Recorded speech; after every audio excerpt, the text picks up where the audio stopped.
Bueno, ayer hablábamos de lo que era un varamiento. Esto sí tenemos que concretarlo bastante, porque luego, sobre todo a nivel de las administraciones, empieza con las competencias, no, este animal no es mío, este animal es tuyo, esto no, ¿no? Aquí es donde empezamos los primeros conflictos, ¿no? De quién es el animal, ¿no? Ese animal, el pobre, que no sabe si ir a una playa o a un puerto o una cala, ¿no? Dependiendo de la administración que está ahí, ¿no? Bueno, a los humanos nos pasa un poco también, ¿no? Con los servicios sociales y este tipo de cosas, ¿no? Pero bueno, a fin de cuentas, todo animal que esté en las aguas jurisdiccionales que pertenecen a España, ¿no? En este caso, o a Cabo Verde o a Portugal, pues es ese país el que tiene el que tiene la obligación, ¿no? De tratar con estos animales. Animales que tocan tierra o animales que están en el agua. Cuando estamos hablando de cetáceos, si es un cetáceo que toca tierra, lo tenemos muy fácil, porque ningún cetáceo va a ir a tierra por propia iniciativa. Ninguno quiere tomar el sol ni nada de esto, ¿no?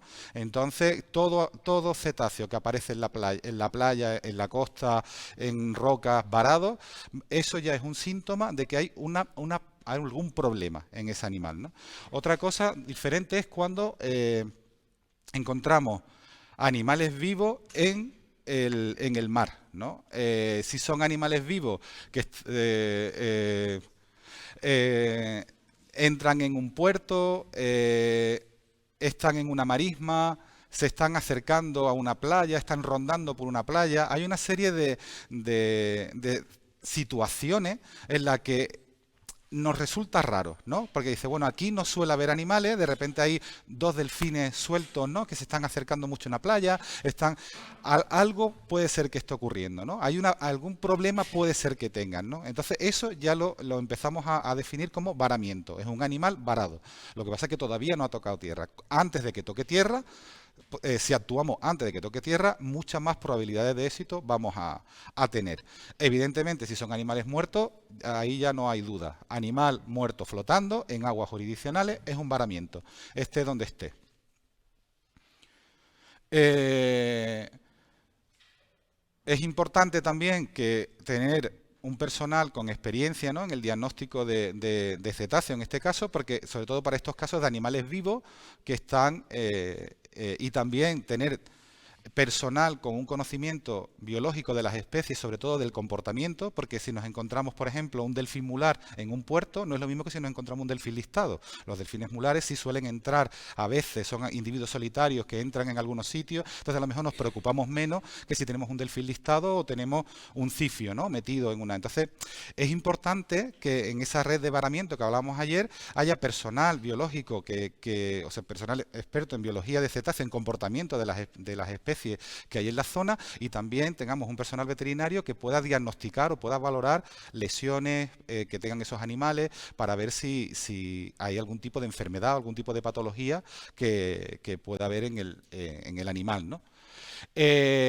A la hora de los tipos de varamiento que veíamos ayer, también vamos a actuar de manera diferente. No es lo mismo un varamiento simple, un varamiento individual como como el que veíamos ayer, un animal solo en la playa. Un animal solo en la playa, eso ya es síntoma de que ese animal tiene un problema. Lo siento si me repito mucho, pero es verdad, soy pesado. Pero la historia está que tendemos a pensar, se perdió, no ha pasado nada, bueno, vamos a reintroducirlo a ver qué pasa. Y entonces al día siguiente en las noticias dice, fue un éxito, el animal se salvó porque nunca más se volvió a ver. Tenemos que pensar que el océano tiene tres dimensiones. O sea, hay una que es hacia abajo y probablemente ese animal ha caído, ha muerto y no pasa nada porque la naturaleza es así, ¿no? Los animales nacen, crecen, se reproducen y mueren, ¿no? Todos los animales tenemos esa tendencia, pero es un dato que se pierde. Nosotros tenemos que pensar un poco en poblaciones y no en animales individuales. Es verdad que somos humanos, somos empáticos y nos gusta salvar al animal concreto, pero a veces tenemos que pensar en el grupo, ¿no? En la población, en la unidad de gestión, más que en el animal concreto. Por lo tanto, un animal reintroducido cuando va a morir por darle una oportunidad a nivel más filosófico, son datos perdidos que no podemos utilizar para controlar la población que tenemos que gestionar, ¿no? Entonces eso, ahora mismo me están escuchando en directo, es verdad, pero no, a la opinión pública le cuesta un poquito de trabajo entender la eutanasia, el no atender un animal, el que no haya un centro de recuperación para salvar a un delfín al año. Eso a la opinión pública le cuesta un poquito de trabajo entender. Pero a los técnicos tenemos que pensar un poco más allá, ¿no? Realmente cuáles son los objetivos de esa red de varamiento y en qué estamos trabajando. Por lo tanto, un varamiento simple ya es un primer síntoma bastante fuerte de que ese animal tiene un problema. Si es un varamiento simple, pero sí.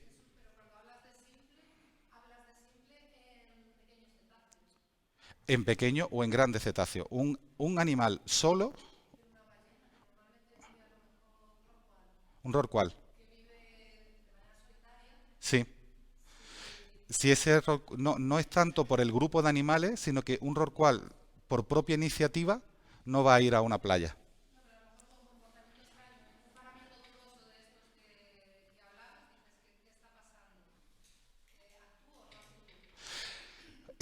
Cuando te encuentras con más de un animal, ahí ya que lo que iba a hablar ahora, sí empezamos a ver qué problemática puede haber, si hay animales que puedo reintroducir, si no. Pero cuando solamente te encuentras uno, por ejemplo, aquí en la costa, por ejemplo, atlántica, en Portugal, en España, aquí también ocurre a veces con los rorcuales aliblancos que están migrando, hay crías juveniles que vienen muy delgados porque están débiles y aparecen en la costa. Ese animal es un animal débil que ha terminado varando porque tiene una problemática. Cuando digo problemática, me gusta hablar de patología, ¿no? Pero una patología no significa que tenga una enfermedad vírica que está afectando. No, es que simplemente es un animal débil que hace falta atenderlo. Entonces, si tú ese animal lo coges y lo metes en el agua, con un 95% de probabilidad de va a morir. Incluso un animal sano, totalmente sano, si tú lo coges y te lo llevas automáticamente de la playa a mitad del mar, probablemente vaya a morir, porque el síndrome de varamiento que sufre hace que ese animal esté débil como para hacer una reintroducción directa. Tienes que estar un tiempo con él en la playa, ver cómo controlar sus constantes, ver que el animal sí puede ser reintroducido y en ese momento entonces lo metemos para adentro. Pero si tú, tal y como lo coges, lo metes en una barca y lo sueltas en mitad del mar, es bastante probable que caiga al fondo, no respire y muera por asfixia, ¿no? Entonces, por eso digo que hace falta una atención. Ya la atención dependerá del problema que tiene el animal, ¿no? Pero un animal, es lo mismo que pasa aquí con las pardelas, por ejemplo, ¿no? Vienen, son individuos jóvenes que llegan por las luces, se desorientan, caen, son animales débiles, hace falta una atención a esos animales, aunque él después los suelte 2 o 3 días después, ¿no? Pero hace falta atenderlo, ¿no? No decir, no, están ahí de manera natural, ya se irán, ¿no? Cuando es un animal solo, es bastante probable, ¿no?, que tenga ese problema. Cuando son varamientos de 2 o 3 individuos, ya empezamos a pensar en otras cuestiones, como por ejemplo los varamientos madre-cría. Probablemente, siempre hablamos de probabilidades, tiene que haber alguien que diagnostique, alguien que con experiencia, que sepa del comportamiento de esas especies y alguien que sepa de la patología de esas especies. Llega a la playa y entonces valora qué animal es el que puede estar enfermo o puede tener un problema. Cuando son varamientos por cohesión social, o bien varamientos en masa o varamientos madre-cría, tenemos una pequeña dificultad porque los animales son un poco cabezotas. Entonces, si tú no quitas de en medio al animal que está enfermo, al animal que tiene algún problema, y reintroduces al otro, el otro va a tender a varar continuamente. Entonces es muy importante en el menor tiempo posible identificar qué animales o qué animal es el que está enfermo o el que tiene alguna problemática para quitarlo o incluso eutanasiarlo, quitarlo de en medio para evitar que sigan varando los otros. En varamientos madre-cría, bueno, es un poquito más fácil de gestionar en comparación con un varamiento en masa. Pero un varamiento en masa es un montón de varamientos individuales juntos. No, que no se nos vaya la cabeza, ¿no? Sí es verdad que hace falta un nivel de coordinación y de logística mucho más complejo, pero no tanto en el equipo que está con los animales, sino en todo ese grupo que organiza, que coordina, que hablábamos ayer, ¿no? Del coordinador de la red de varamiento o de los que están. La cosa es que cada animal debe estar con un grupo de personas que atiende a ese animal. Y tiene que haber veterinarios y biólogos que conozcan el comportamiento de esas especies, vemos qué está ocurriendo, e identificar lo más rápidamente posible animales con mayor o menor probabilidad de sobrevivir. Ya aquí no entramos si tienen una patología, si no la tienen. Tenemos un animal que a lo mejor es más viejo, un animal que lo vemos más delgado, y tenemos un personal, unos recursos. Si vemos que cuando nos vamos a intentar reintroducir a un animal que tiene menos probabilidad de sobrevivir y por centrarnos en él estamos quitando tiempo a otro que tiene más probabilidades, probablemente perdamos a los dos. Pues si tenemos animales lactantes, tenemos cría, a lo mejor son más fáciles de ponernos en el agua con ellos, pero también tenemos que ver si a lo mejor van a varar luego o no. Bueno, todas estas decisiones hay que irlas tomando en playa el personal especializado y decir, este para allá, este para acá, este lo eutanasiamos, pero siempre tiene que haber un grupito de personas exclusivo con cada animal. Un poco complejo dependiendo del número de animales y no es lo mismo que te varen delfines, que te varen calderones o que te varen cachalotes, ¿no? Que te parezca un grupo de 5 cachalotes y entonces, bueno, pues ahí la decisión es bastante fácil, ¿no? Pues no puedo hacer nada. Por ejemplo, sucede con los varamientos inusuales, ¿no? Varamientos a lo mejor en masa, que eso, como hablaba de esto, como pasó en el Adriático, con 5 cachalotes que te aparecen de pronto. Sabes que son individuos jóvenes, probablemente hay alguno que ha varado, otros los han seguido, o han caído en alguna trampa de estas, ¿no? De zonas donde son muy someras, de repente te baja la marea con mucha rapidez, los animales se quedan allí, pero mientras que sube la marea no tienes una logística para hacer el rescate de estos animales, muchos van a morir con casi total seguridad simplemente porque se están aplastando, ¿no? Ellos con su propio peso y después tienen un montón de problemas de hemorragias, incluso si logran salir van a tener trombos, émbolos, bueno, va a ser bastante complicado en grandes animales, ¿no? Pero la cosa es que con pequeños cetáceos o si tenemos una logística más o menos adecuada, siempre tenemos que pensar en saco los animales al mar, estabilizo y luego reintroduzco.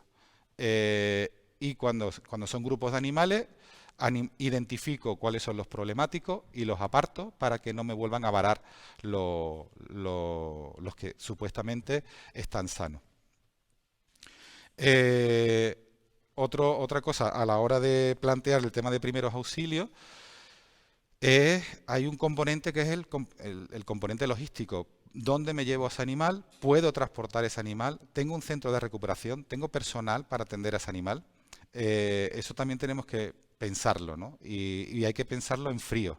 Si lo tenemos protocolizado anteriormente, mucho mejor.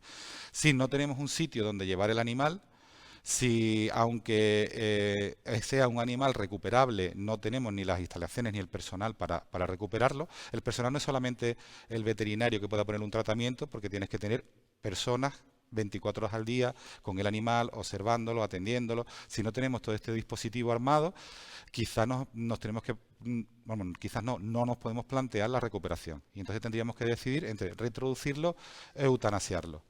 La decisión, si la tomamos más o menos protocolizada previamente, mejor.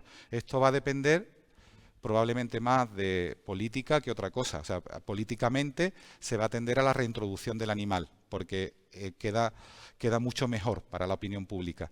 Pero quizás para la gestión para la conservación sería mucho mejor eutanasiar el animal para obtener el máximo de información, ¿no? Pero bueno, esto es algo que se queda. Eso que, como se ha hecho, esto, si queréis interrumpir en cualquier momento, no hay preguntas, ¿no? Esto es una conversación. Lo convertimos en diálogo, por favor.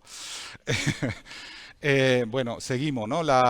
Ya cuando hemos establecido un poco las diferencias, ¿no? entre los tipos de varamiento, es muy importante que el personal disponga de un equipamiento de protección. Hay una parte de protección individual, cada uno tiene la suya. sobre todo porque hay tallas y estas cosas, unos estamos más gorditos, otros más delgados. Entonces, un traje de neopreno para animales vivos es importante, corto o largo, dependiendo de la zona donde estemos y de la temperatura, pero en el agua la temperatura se pierde 25 veces más rápido que en tierra. Entonces, aunque sea un día soleado y todo esté perfecto y nos apetezca bañarnos, cuando llevemos 5 horas en el agua, quizás nos dé una hipotermia, ¿no? Entonces, dependiendo del número de personas que seamos, tenemos que ir cambiando los que entran con el animal, los que salen, y siempre tener una protección. Una protección con respecto al entorno, un traje de neopreno, unos escarpines. Si son botas por si hay roca, erizos, lo que sea, pues mucho mejor. Protección con respecto al animal, ¿no? Una mascarilla, unos guantes. Porque así es un coñazo, ponerse guantes, ponerte la mascarilla, suda, el calor, todo esto. Y tendemos a quitárnoslo. Eso ya es cuestión de cada uno, ¿no? De que quiera hacer con lo que quiera hacer. Pero cuando se transmite la información tenemos que ser rigurosos, ¿no? Hay animales que pueden tener hongos, que pueden tener que simplemente con el roce con los animales nos pueden transmitir algún tipo de infección, algún tipo de problema. Al respirar lo mismo que está respirando el animal también nos puede provocar algún problema. No es lo habitual, pero sí se han dado casos, si hay zoonosis, si hay... Entonces, bueno, pues tenemos que ser un poquito rigurosos con esto.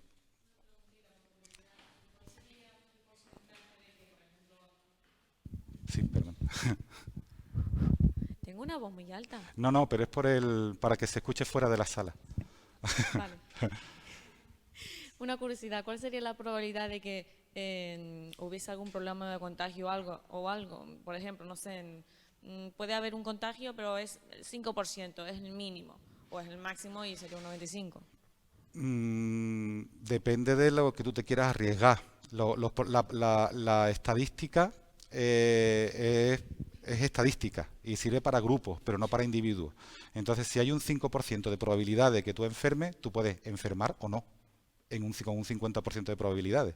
Porque cuando tú estás valorando a toda una población que está en contacto con los animales, y puedes decir, pues se me infectaron 5%, un 4, un 6, pero por probabilidad te puede tocar a ti. De hecho, seguimos comprando lotería todas las navidades y la probabilidad que nos toque es bastante baja, en grupo, pero hay gente que le toca.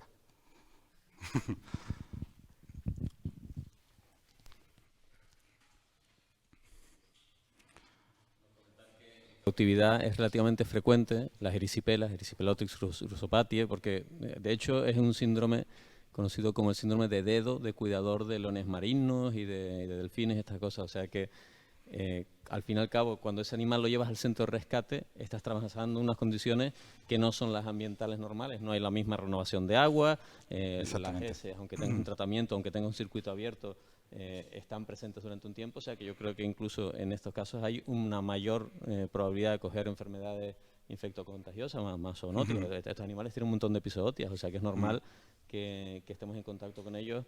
Y el riesgo, pequeñas heridas en las manos, son vías de entrada frecuentes, sobre todo para este tipo de patologías. Exactamente. No, de hecho, eso, agradezco que lo comentes, el tema de los centros de recuperación, porque el animal no solamente tiene una enfermedad o tiene un problema, sino que al estar débil se potencian muchas bacterias secundarias, muchas infecciones secundarias que a lo mejor incluso terminan matando al animal, ¿no? Es lo mismo que en los hospitales, que vas a la UBI y te termina matando la neumonía de allí, ¿no? Entonces esto es algo parecido, ¿no? Entonces, claro, tenemos que ser muy cuidadosos, no solamente ponernos guantes, sino si tenemos heridas en las manos, aunque eso después en la parte de disección sí será un poquito más así, ¿no? El estar cubriéndonos las heridas, el estar para no comer mientras estamos con los animales, o sea, para intentar evitar todas las vías de entrada, ¿no? de patógenos, que a fin de cuentas a través de mucosa, a través de boca, a través de ojos, a través de heridas. Entonces todo eso lo tenemos que intentar controlar. Por otro lado, es interesante esto, mi experiencia personal, ya os cuento batallita, cuando llegas al varamiento. Cuando llegas al varamiento, el técnico que llega siempre llega después que la gente que hay en la zona. Y siempre hay varios héroes que están con los animales y llevan 2, 3, 4, 5 horas con el animal, ¿no? Y ya se han hecho un poco los líderes y ellos son los que... Entonces, es complicado el imponerte, ¿no? Porque ahora tú llegas y encima están enfadados contigo porque tú no estabas allí en ese momento, ¿no? Porque tú no vives allí, ¿no? En el lugar de varamienta. Entonces, algo que es muy interesante, por ejemplo, a mí me ha pasado que yo llego a la zona de varamiento, la gente te empieza a mirar como diciendo, ¿quién es? Que no es un uniforme, es interesante, para que vean que tú no eres uno más de la masa, ¿no?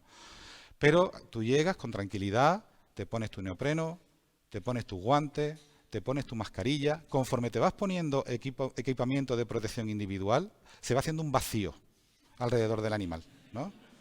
Y empieza a haber comentarios de, yo lo he tocado, esto puede pegarte algo, y evidentemente es un sí rotundo. Nosotros para adentro decimos, bueno, te puede pegar algo o no, ya veremos y tal.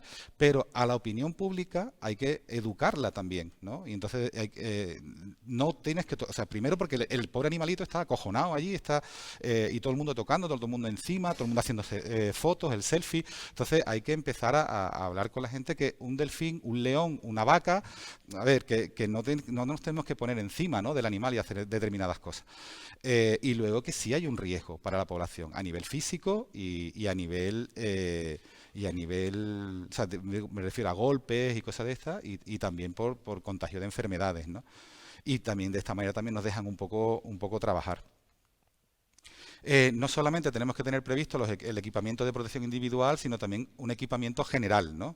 Tenemos que, porque se nos puede alargar la historia, entonces tener o personal que coordine esto y que pueda ir al supermercado enfrente o no, pero bueno, que si tenemos botellas de agua, tener un botiquín por si hay algún problema, a que haya protección solar, cremas, gorras, todo esto, ¿no? Y luego tener modos de lavarte, ¿no? Tener agua, tener toallas, tener jabón antiséptico para poder cambiarte una vez que has terminado, ¿no? O por lo menos, o si tienes algún problema, un corte o lo que sea, poder... Sí. Sí, pues bien.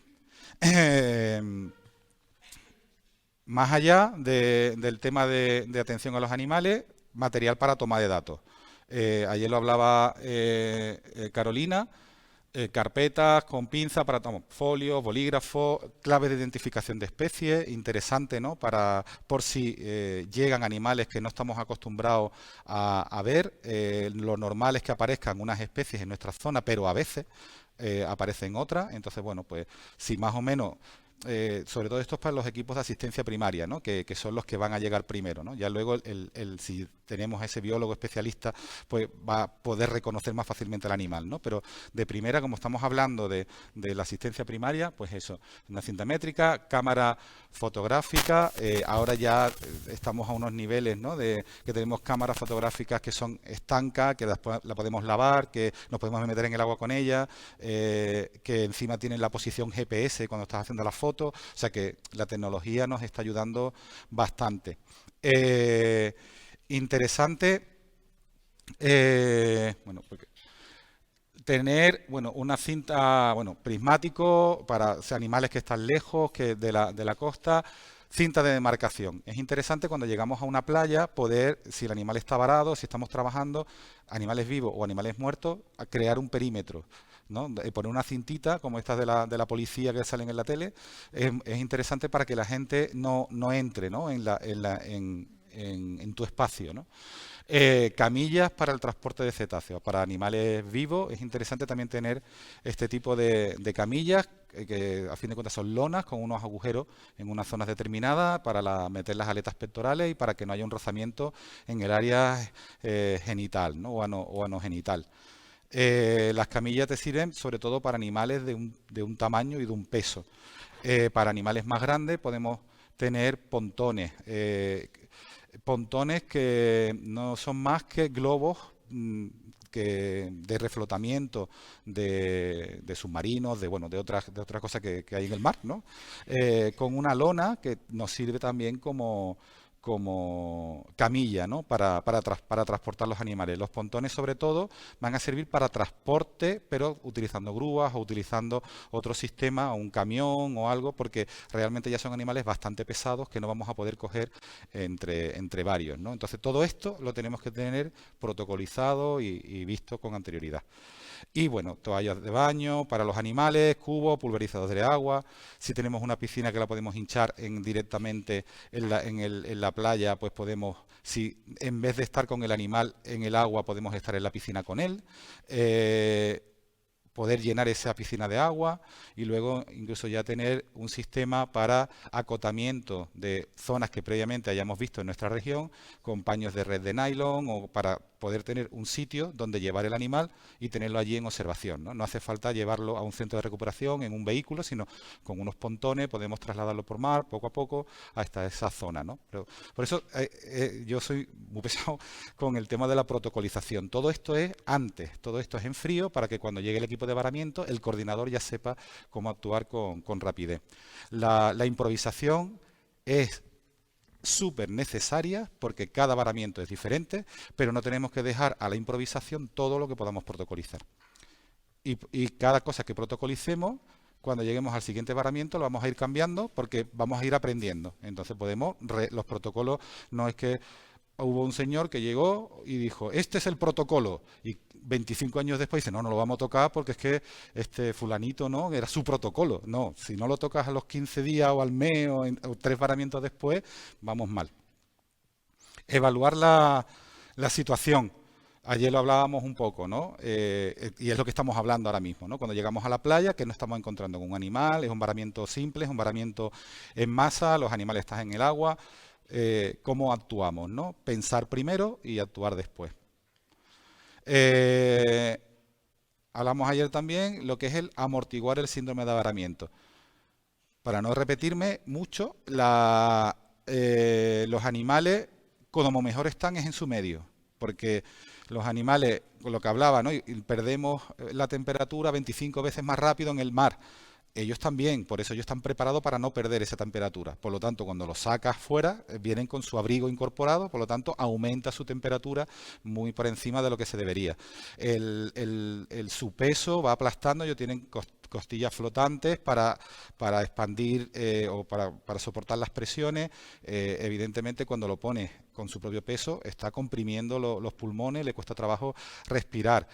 Como son animales que tienen un sistema circulatorio que más o menos van abriendo y cerrando grifos, ¿no? para controlar su temperatura, para controlar todo el tema de la falta de oxígeno en el buceo.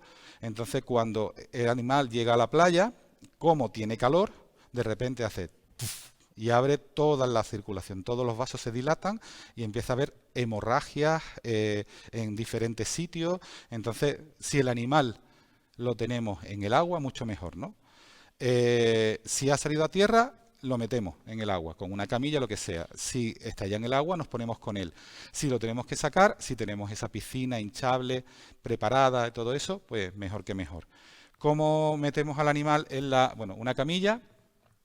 Esto es el mismo sistema, cómo se introducen los animales en un hospital. Bueno, nosotros somos animales también, como nos cambian en un hospital, ¿no? Cuando tú estás tumbado en la cama y vienen a hacerte la cama contigo dentro. Pues el sistema es exactamente el mismo. Tenemos que tener mucho cuidado. Al voltear el animal se pone bastante nervioso, aunque no lo parezca. Y luego tenemos que tener mucho cuidado con las aletas pectorales para no fracturarlas, ¿no? Pero lo que podemos hacer es un agujerito alrededor de las aletas pectorales como esto a fin de cuentas es una lona, la doblamos de esta manera para ir introduciendo el animal en la camilla sin tener que elevar el animal.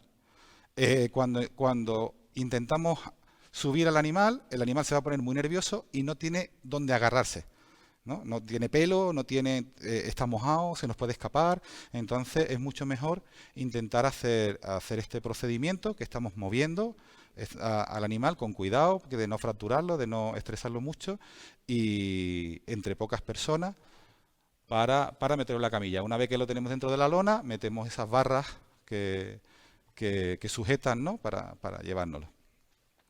Nos lo llevamos al agua. Lo que hablábamos ayer, tienes al animal en esta posición. Le das un apoyo en el morro, donde el animal se apoya. Muchas veces pones la mano y él mismo ya simplemente se deja apoyar porque le cuesta trabajo mantenerse a flote. Y la otra mano la tienes en la parte izquierda, entre las aletas pectorales, en el área de proyección del corazón. Viendo respiraciones, 3 respiraciones, 2 respiraciones, 4 respiraciones por minuto. Si hay muchas respiraciones, si no respira, eso es interesante verlo, ¿no? E ir contando más o menos. Lo normal es que tenga un par de respiraciones por minuto, pero bueno, puede estar más nervioso o puede no respirar en un momento determinado. No solamente eso, ver si hay fluido, si hay el olor de esa respiración. Pulsaciones, unas 100 pulsaciones aproximadamente por minuto, puede tener un poco más, un poco menos, que si no se nos va muy allá, pues podemos ir notándolo. Exploración del animal. ¿Que no podemos estar con el animal en el agua? No lo traemos a tierra. Lo metemos en la piscinita si la tenemos, si no, en una colchoneta. Y sombra. Por lo menos intentar evitarle el acaloramiento, el viento, la arena y su propio peso, en la medida que podamos. Lo que decía, ¿no? Los agujeritos para las aletas pectorales. A partir de este momento estabilizar al animal, siempre pensando que son animales que se ponen bastante nerviosos. Cuanta menos gente haya al lado del animal, mejor. No hace falta que esté todo el mundo alrededor, y si se está alrededor, pues intentar hacer el menos ruido posible, tanto en el agua como fuera. Si lo típico que ya nos relajamos, empezamos a charlar, estamos de broma, nos vamos aparte, no pasa nada, y dejamos a una persona o 2 personas con los animales. Si somos un grupito de varios y estamos con los animales con el animal en el agua, está bien que nos vayamos intercambiando. Entonces no hace falta que estemos 5 a la vez, que estemos 2, sobre todo para que uno salga mientras que otro entra, y así nos vamos cambiando hasta que llega el equipo técnico, con el que también tenemos que estar hablando continuamente, contándole cómo va la película, y de esa manera ir pudiendo tomar decisiones a distancia hasta que ellos lleguen. Que cuando ellos lleguen, pues bueno, ya se hace una exploración más detenida del animal para intentar establecer un diagnóstico, lo que hablamos ayer, tomar una serie de muestras, si tenemos el equipamiento necesario para analizarlas en playa, y tomar esa decisión de si podemos recuperar, con todo lo que eso conlleva con temas logísticos tal, si queremos reintroducir, o si lo eutanasiamos, o si no hacemos nada, porque cachalote, 40 toneladas, no tengo cómo eutanasiarlo, no tengo cómo reintroducirlo, no tengo cómo recuperarlo. Un problema sobre todo para la opinión pública, porque están diciendo, pero hombre, tú no eres el especialista, ¿no? Pues sálvalo, ¿no? Sálvalo. Y tú, sí, ¿no? Porque realmente es complicado. Y hasta aquí.